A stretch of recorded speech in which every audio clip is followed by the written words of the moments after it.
এই বিড়ালকে কখনো আপনারা কষ্ট দিবেন না। বিড়ালকে আদর করবেন, বিড়ালকে ভালো মতো পুষবেন।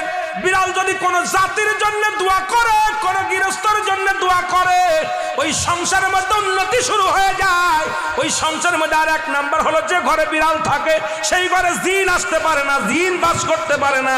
আর একটা ঘোষণা শুনেন, নবীজি বলে গেছেন, যে ঘরের মধ্যে বিড়াল ছানা বাস করে ওই ঘরের মধ্যে জিন জাতি প্রবেশ করতে পারে না। তাহলে ছোট ছোট মাসুম বাচ্চাগুলো যে ঘরের মধ্যে থাকে, মুসলমান অনেক সময় জিনের আশ্রয় পড়ে যায়, অনেক সময় জিনে আসর করে, ওই ঘরের মধ্যে জিনে আসর করে।